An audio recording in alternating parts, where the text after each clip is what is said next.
Say what's cracking, YouTube? It's your boy 16 to life, and I'm back like I'm on a parole violation. Yard down! Now, for those of y'all new to my page, in 1994, I got arrested. I was eventually sentenced to 16 years plus life, and I served 24 years straight in the California prison system. During those times, I accumulated some good story and some good insight related to prison, and I'm going to share some with y'all today.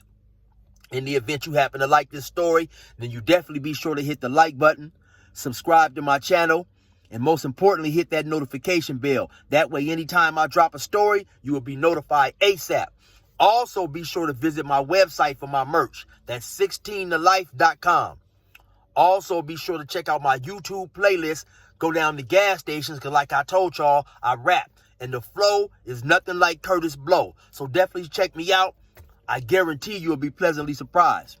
Now today, I'm going to touch on a little bit about if you stay in prison long enough, there's one thing that's guaranteed to happen, and that's going to be a riot. Now, sometimes depending on who's involved or how many people involved, it may actually just be a melee. But say if it's 7-on-7 or maybe 10-on-10 or maybe 15, 15 versus 15, whoever, 9 times out of 10, they're going to write it up as a riot. But sometimes, it's not always a full-scale riot, like 200 or 300 people versus another 200 or 300 people. Especially with the blacks, sometimes it's, one particular car versus another particular car. So you may have 15 to 20 people versus another 20 people or something like that. But so getting on to that, let's talk about why, they always happen now. Most of the time, riots happen over something that's more times than not kind of petty and things that can be resolved. All riots mostly are over disrespect or some type of perceived disrespect. And, I done seen them happen behind a lot of things, especially if it's like one race involving another race. Because many of you may know, out in California, we have a different type of racial politics that comes along with doing time. All the blacks are housed with other blacks, unless a person is a white individual who's running with a black gang. But besides that, excuse me, the Hispanics are housed with the Hispanics, and the whites are housed with the whites, so on and so forth. The Asians, they're housed with each other. The Koreans, maybe the Hmong, the Chinese, maybe the dudes from the islands, they're all housed together. And from time to time, you might see a person who's known as a other housed with a black, because sometimes they hang with the blacks too, but that's very rare. But so anyway, like I was alluding to, due to that racial aspect and element that's in California prison, one race is not allowed, and it's not protocol to put your hands on another individual from another race.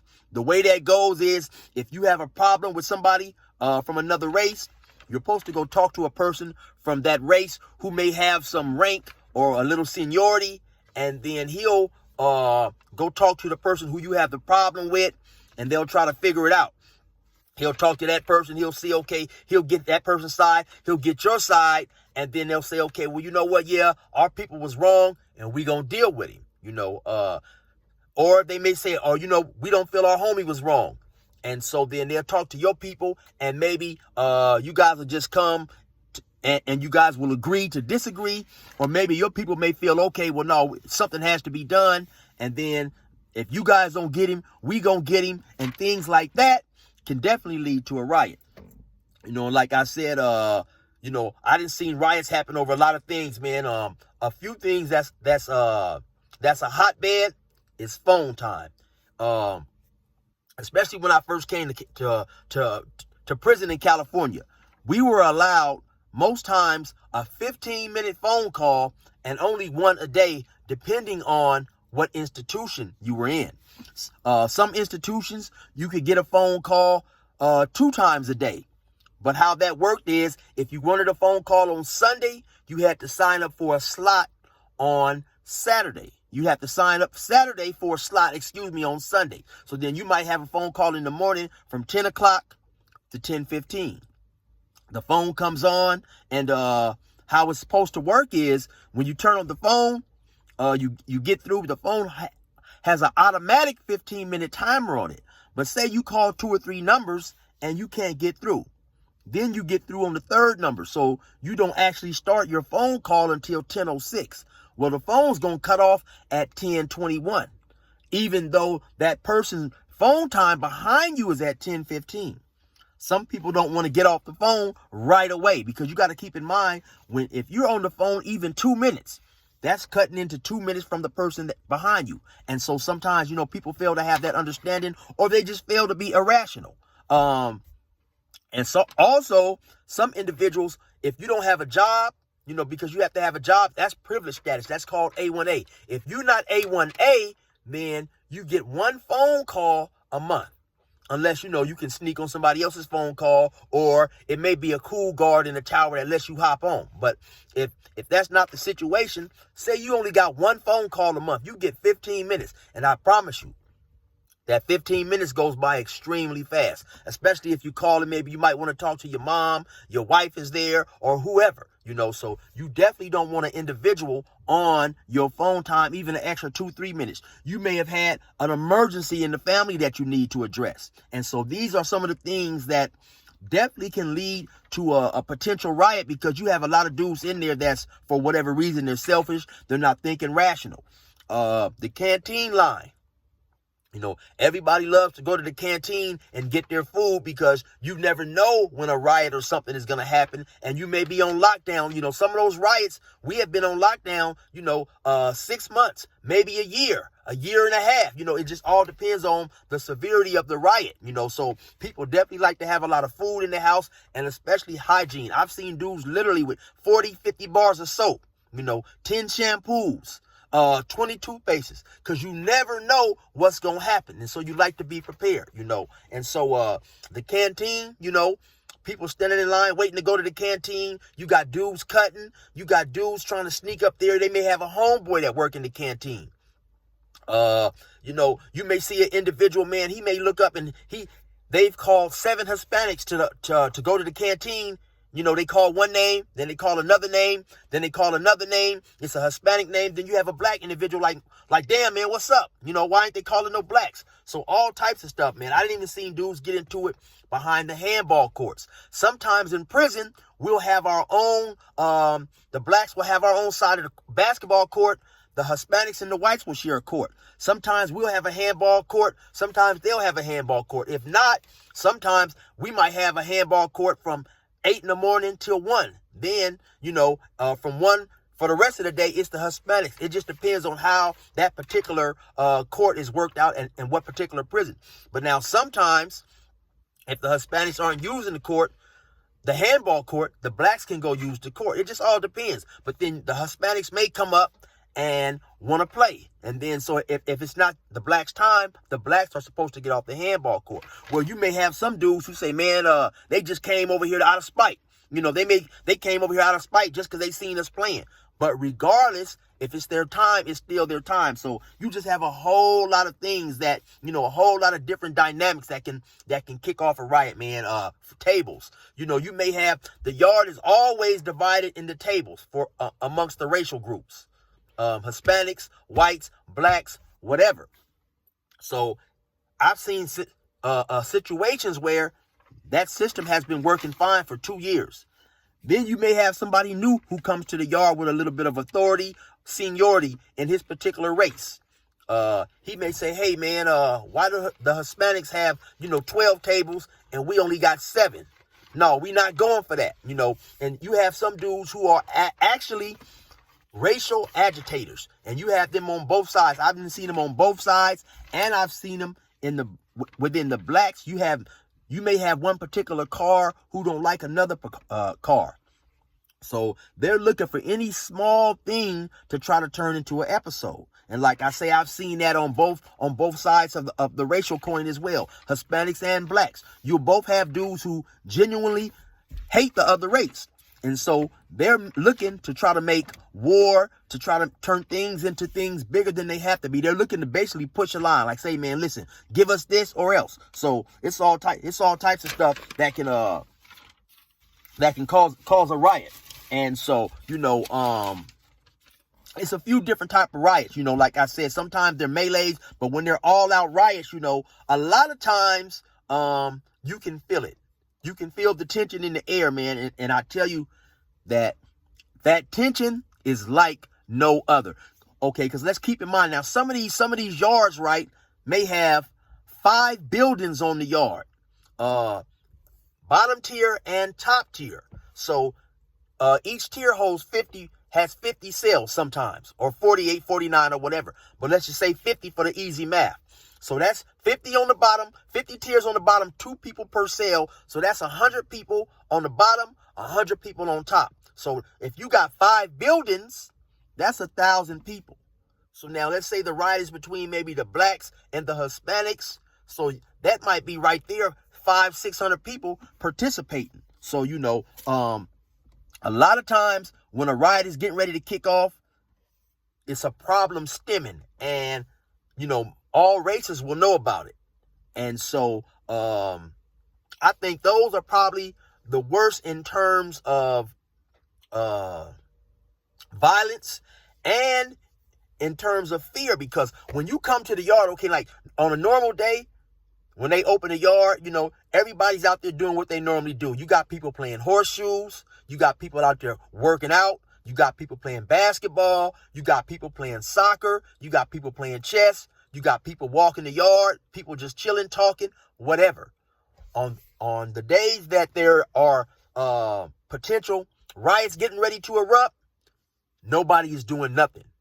Everybody is with their specific group, their respective car, they hanging out or whatever, and it's tension, man. It's not no basketball playing, and I'm telling you, it's damn near silent on that yard.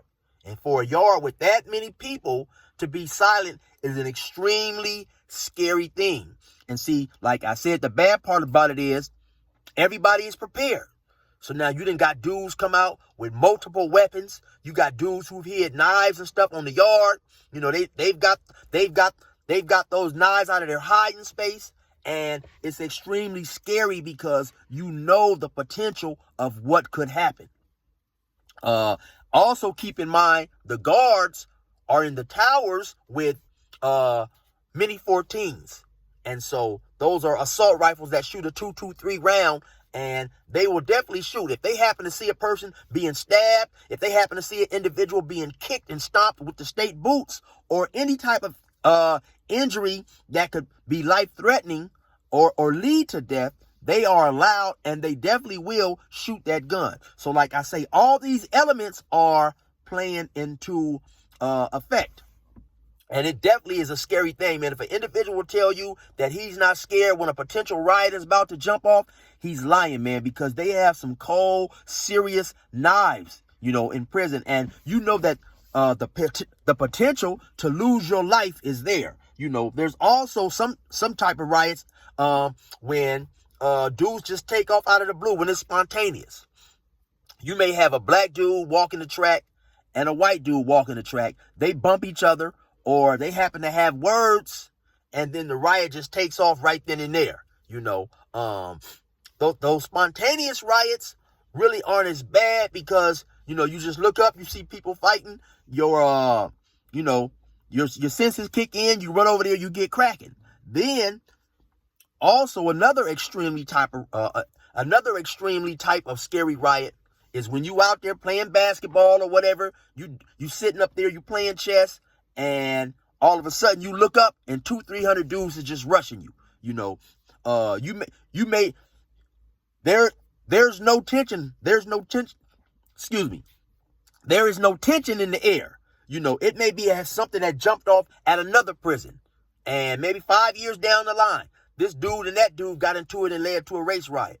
And now at another prison, they happen to be there at the same time again. And, one dude maybe possibly just gets there. The other race will say, hey, man, look, there's that dude right there. So now, unbeknownst to you and your people, another race plans to take off on you. And so, like I say, nobody of your particular race or car has an inkling of what's going on. So you guys are outside doing what you normally do.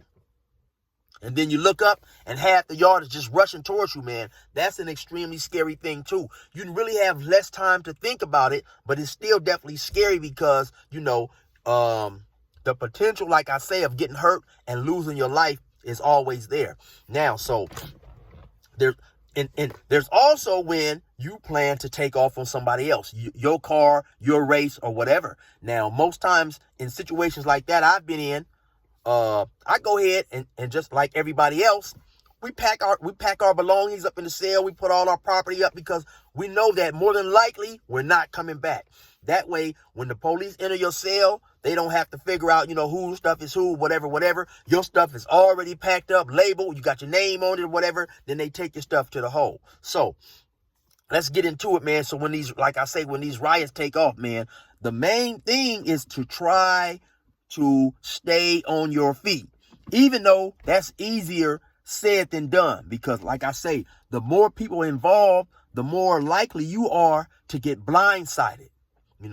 If you happen to get knocked down, then that's horrible because you got everybody going, you got everybody running everywhere. And when you fall, chances are you're not going to be picked back up unless, somebody just passing by you happen to see you or something. I mean, because in a riot, especially when it's in a lot of people, it's so much going on that you don't really have time to really look around, especially if you actively participate. Now, you have a lot of riots where some dudes give a higher percentage of participation than others. You have some dudes who are literally hiding, some dudes who got their back up against the wall. Then you have some dudes going full fledged, And so, like I say, all this stuff is something that you have to pay attention to, but you really can't pay attention to. So in the event you get knocked down, you liable to get kicked.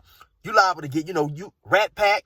Dudes will rush you, get on top of you, start stabbing you, kicking you, all types of stuff. You'll be in there fighting and not necessarily knowing that you'll think that somebody is punching you, but then you'll find out later that they was actually stabbing you. So it's so many deadly different type of situations and stuff going on, man. And so those being in those riots are definitely an extremely scary situation. And so when the riot initially jumps off, you may only have 5 or 6 guards on the yard, So the first thing they gonna do, they leaving.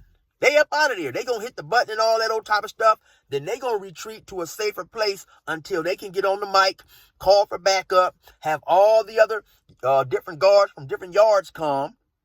So they got to lock those yards up. So you may be on that yard fighting for literally 10, 15 minutes, maybe longer. You may be on the yard fighting for 2 or 3 minutes, but it seems like forever, So like I say, we was in a riot in the kitchen before, The guards, what they going to do? They going to close the door and get up out of there because it's only 3 or 4 of them in there. So it's so many different things that's going on. And let me clear that up right now.